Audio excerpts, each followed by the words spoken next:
Forgotten Soldier, Chapter 3, Part 2, I think this is, page 91. Uh, we kept passing groups of men wading through the mud who begged us to pick them up, but we couldn't stop. Toward noon, with our last drop of gas, we reached a town where a unit was being assembled for the front. I escaped becoming an infantryman before my time by a hair's breadth. We had to wait until the following day before we could use the reserve of 5 gallons of gas, which Ernst was able to draw. We were able to leave when an unexpected and unpleasant sound struck our ears. In the distance, still quite far away, we heard the booming of big guns. As we thought we were very far from the front now, we were both astonished and alarmed. We didn't know, and I didn't know until much later, that our course had been taking us parallel to the Belgorod-Kharkov line. Nonetheless, after unloading 2 dying men to make room for 3 more wounded, we set out without delay. In the middle of that afternoon, everything went wrong again. Our truck was more or less in the middle of a column of 10. We had just passed an armored unit whose tanks were looking like a giant version of the slimy creatures that emerge on mud flats at low tide. They must have been on their way to meet the enemy, which seemed to be very close. We could hear artillery on our left, despite the loud, laboring noises of the trucks. Ernst and I exchanged looks. We were stopped by some soldiers who were setting up an anti-tank gun. "Dig in, fellows!" shouted an officer as we slowed down. "Ivan's getting pretty close." This time, at least, they were telling us something. But I wonder how the Russians, who'd been left some 90 miles behind, could already be in this district. Ernst, who was driving, stepped on the gas. 2 other trucks did the same. Suddenly, 5 planes appeared in the sky at a moderate altitude. I pointed them out to Ernst. "There's Soviet Yaks," he shouted. "Take cover!" We were surrounded by bare mud, with occasional clumps of stunted brush. There was a sound of machine gun fire from the sky. The column drove more quickly toward a shallow fold in the ground which might give some protection. I was leaning out the window, trying to see the flying mud spun by our wheels. 2 Focke-Wulfs had appeared and had shot down 2 of the Russian Yaks, which crashed far to the west. Until the final stages of the war, Russian air power was no match for the Luftwaffe. Even in Prussia, the Russian air power was at its most active. The appearance of 1 German Messerschmitt 109 or 1 German Focke-Wulf would make a dozen armored Soviet Ilyushin bombers turn and run. At this period, the German air power still possessed important reserves. The lot of the Russian pilots was not enviable. 2 of the 3 remaining Russian Yaks had taken flight, pursued by our planes, when the last dived straight at the convoy.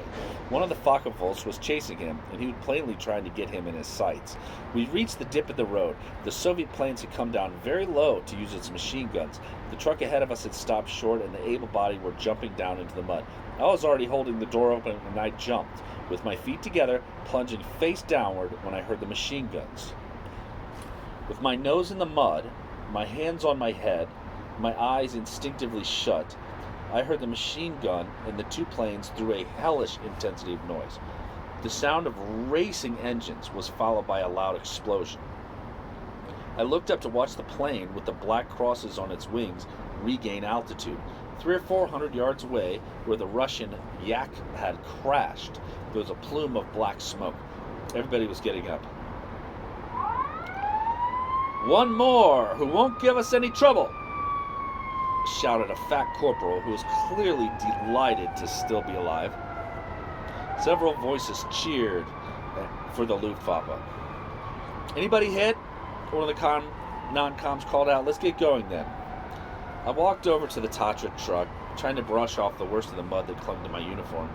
I noticed 2 holes in the doors I had opened to get out with, which appeared to have swung shut on its own momentum. 2 round holes, each outlined by a ring of metal from which the paint had been scraped away. Nervously, I pulled open the door. Inside, I saw a man I shall never forget. A man sitting normally on the seat, whose lower face had been reduced to a bloody pulp. "Ernst? Ernst?"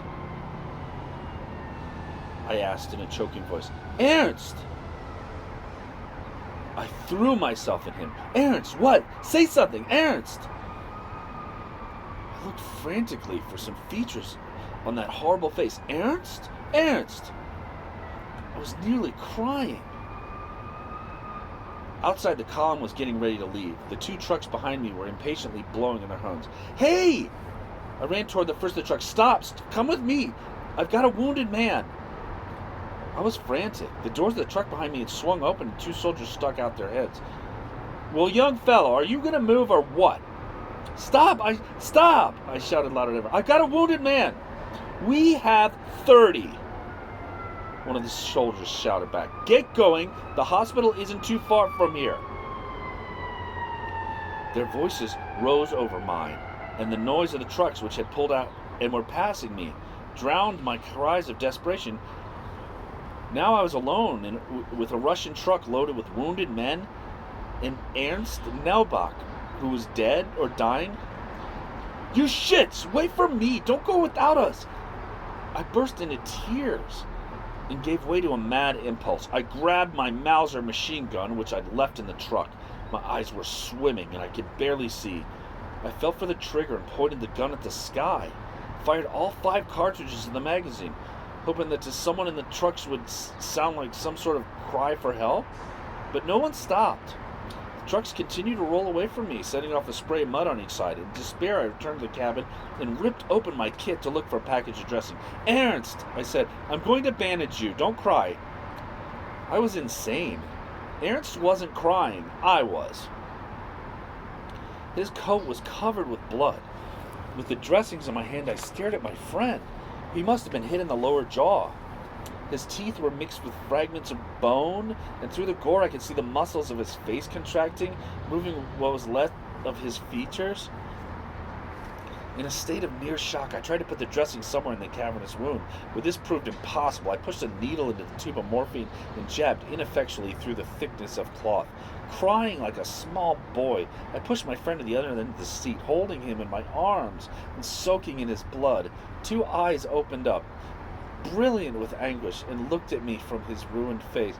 "Ernst!" I laughed through my tears. "Ernst!" He slowly lifted his hand and put it on my forearm. Half choked with emotion, I started the truck and managed to begin moving without too great a jolt. For a quarter of an hour, I drove through a web of ruts with one eye on my friend. His grip on my arm tightened and eased in proportion to his pain, and his death rattle rose and fell, sometimes louder than the noise of the truck. Choking back tears, I prayed without reason or thought, saying anything that came into my head. "Save him! Save Ernst, God! He believed in you! Save him! Show yourself!" But God did not answer my appeals. In the cab of a gray Russian truck, somewhere in the vastness of the Russian hinterland, a man and an adolescent were caught in a desperate struggle. The man struggled with death, and the adolescent struggled with despair, which is close to death. And God, who watches everything, did nothing. The breath of the dying man passed with difficulty from that horrible wound, making huge bubbles of blood and saliva.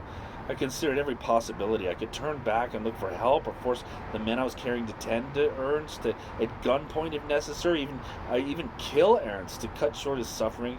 But I knew very well I couldn't kill him. I had not yet been obliged to fire directly at anyone. My tears had dried, leaving the trace of their passage on my filthy face to betray my weakness to the world. I was no longer crying, and my feverish eyes stared at the knob of the radiator 2 meters in front of me, which cut hypnotically in the interminable horizon. For long moments, Ernst's hand would tighten on my arm, and each time I was overwhelmed with fresh panic. I couldn't look at that horrifying face. Several German planes passed overhead through the cloudy sky, and in a desperate attempt at telepathy, every fiber of my body appealed to them for help. But maybe they were Russian planes. It didn't matter. I had no time to spare. No time to spare. The expression assumed its full significance, as so many expressions do in wartime. Ernst's hand gripped my arm convulsively. The pressure continued for so long I slid my foot off the accelerator and stopped, afraid of the worst. I turned and looked at the mutilated face, whose eyes seemed to be fixed on something the living can't see. Those eyes were veiled by a curious film. My heart was pumping so hard that I felt actually physical pain. I refused to believe what I could guess without difficulty. "Ernst!" I shouted back. From the back of the truck, my shout was answered by several others. I pushed my companion down on the seat, imploring heaven to let him live, but his body fell heavily against the other side of the cabin. Death. He was dead. Ernst! Mama! Oh God, help me. In a delirium of tremor, I leaned against the truck door and then let myself drop, trembling onto the running board. I tried to persuade myself that none of this was happening, that it was all a nightmare from which I could wake to see the other horizon. As I sat and thought, I still had no idea the extent of irremediable evil. I dreamt of what life would be like when I took off this horrible nightmare in which my friend had just died, but my eyes could see only mud sucking at my boots. Two heads looked out from the back of the truck. They were saying something, but I didn't hear them. I stood up and turned my back on them, walked off in a short distance. That small physical effort reawakened some sense of life and hope, and I tried to tell myself that all this wasn't really serious, that this was only a bad dream. I had to forget. I tried to impose an expression of smiling derision on my features. Two of the wounded men jumped down from the back of the truck to relieve themselves. I stared at them, unseeing, while the vitality of being alive beat back the darkness. I began to think with hope that surely all the German soldiers in Russia would be sent to help us, that something must be coming to help us. Suddenly I thought of the French. They were already on their way. All the newspapers said so. The first legionnaires had already set out. I had seen the photographs. I felt a hot flush run through me. Ernst would be avenged. That poor fool who had never hurt a fly, who had spent his time making life more endurable for wretched soldiers shaking with cold in his marvelous hot showers. The French would come, and I would run to embrace them. Ernst had loved them like his own compatriots. This surge of hope and joy could not be damped by facts I didn't know, like the fact that the French had decided on quite another course. What happened? Asked one of the men, whose gray bandage was falling over his eyes. Are we out of gas? No, my friend had just been killed. They looked into the cabin. Fuck. That's not so bad. Just, at least he didn't have to suffer. I knew that Ernst's agony had lasted for nearly half an hour. We ought to bury him, one of them said. The three of us lifted out the body, which was already stiffening. I moved like an automaton, and my face was without expression. I saw a small rise of ground, which was less trampled than everywhere else, and we took Ernst there. We had no shovels, so we dug the grave with our helmets, rifle butts, and bare hands. I myself collected Ernst's identity tags and papers. The other two were already pushing back the dirt and trampling it down with their boots when I looked my last on that mutilated face. I felt that something had hardened in my spirit forever. Nothing could be worse than this. We pushed on a stick at the head of the grave and hung Ernst's helmet on it. I slit the stick with the point of my bayonet and slid on it a piece of paper torn from the notebook Ernst always carried with him, inscribed naively in French. Ici, j'ai enterré mon ami Ernst Neubach. Then, to forestall another emotional crisis, I turned and ran back to the truck. We started off again. One of the wounded had come to the front and taken Ernst's place, a stupid-looking man who fell asleep almost at once. 10 minutes later, the motor coughed and then died. The Joel woke my sleeping companion. Something's wrong with the engine? No, I said in an offhand voice. We're out of gas. Shit. So what do we do? We'll walk. On this nice sunny day, it should be grand. The strongest will have to help the others. My friend's death had abruptly turned me into a cynic, and I felt almost glad that the others would have to suffer with me. My companion looked me up and down. You don't mean that. We can't walk. We're all burning up with fever. His stupid assurance made me furious. He was clearly a half-wit who had never questioned anything and had gone to war because he'd been sent. Then a Russian shell had gone off too close, and he'd been pierced, and that is all he felt or knew. Since then, he'd been dozing and stuffing himself with sulfanilamide. Well, you can stay here and wait for help, or for Ivan. I'm clearing out. I ran to the back door, kicked it open, and explained the situation. Inside, it stank. The men were lying in a revolting mess. Some of them didn't even hear me, and I felt ashamed and brutal. What else could there do? 7 or 8 haggard men pulled themselves up. Their faces were amazingly drawn. Shaggy beards sprouted from their lined cheeks, and their eyes burned with fever. I felt sickened and unwilling to insist that they walk. When they climbed down, they discussed the fate of the others. It's impossible to get them up. Let's just leave without telling them. Maybe somebody will be along to help them. They're still coming behind us. Our wretched group set off, haunted by the dying men we had abandoned in the Cha-Cha truck. But what else could we have done? I was the only man without an injury, and only man with a gun. I'd offered Novak's gun, but nobody wanted to carry it. A short time later, a muddy sidecar caught up with us and stopped, although we hadn't flagged them, and carried two soldiers who belonged to an armored unit, two generous men.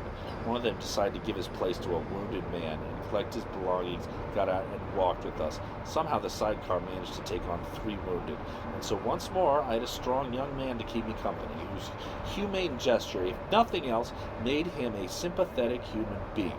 I no longer remember his name, but I do remember that we talked long and deeply about many things. He told me that the Russian offensive had been mounted very suddenly, and that throughout this vast region we might be stopped at any moment by a Russian motorized unit. My throat went dry, but my companion seemed to assure himself of us and our army. We'll resume the offensive now that it's spring. We'll throw the Popovs back across the Don and then the Volga. It's astonishing how agreeable it is to meet confidence and enthusiasm when one is feeling lost. It was as if heaven had sent me this healthy animal to revive my morale. I would like things more if Novak had still been alive, but one must remain humble and resigned in the face of Providence. After all, it was I who should have been driving instead of Novak. Toward evening, we came to an isolated country farmhouse. We approached cautiously.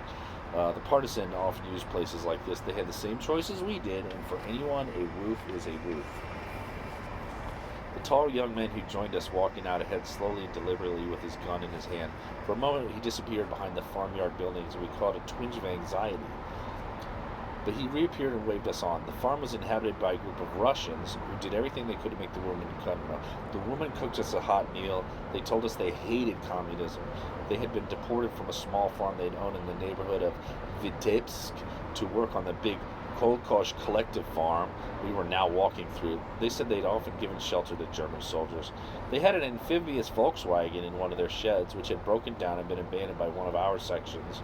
They said that the partisans never bothered them because they knew that the Wehrmacht often used their buildings. Our tall newcomers felt somewhat uneasy about the Volkswagen. The Russians might be lying. They could have stolen it. We tried to start it, but although the engine turned over, the vehicle would not move. We'll fix it tomorrow, the big man said. We have to rest now. I'll take the first watch, and you can relieve me at midnight. We're gonna stand watch? I asked in surprise. We have to. You can't trust these people. All Russians are liars. This meant another night of anxiety. I walked to the back of the shed, which was dark. There was a jumble of sacks, sheaves of dried sunflower stalks, ropes, and board which arranged as a rough bed. I was about to take off my boots when my companion stopped me. Don't do that. You'll never be able to stand them tomorrow. You have to let them dry on your feet. I was on the point of replying that my sodden leather would prevent my feet from drying, but I didn't. What difference did it make if my feet were wet or my boots were wet? I myself were soaked through and filthy and so tired. You should wash your feet, though. This will make you feel fresher and better tomorrow, too. What sort of fellow was this? He was as dirty as I was, but he seemed to be full of will and ardor and spirit, as if nothing fundamental in his being had been damaged. I'm too tired, I said. He laughed. I threw myself down on my back, overcome by exhaustion which ached in the muscles of the shoulders and the neck. I stared into the shadows, caught by an indefinable fear. Above me, the dusty beams were lost in the darkness. My sleep was leaden and dreamless. Only happy people have nightmares from overheating. For those who live a nightmare reality, sleep is a black hole, lost in time, like death. That is starting page 99. Starting page 99.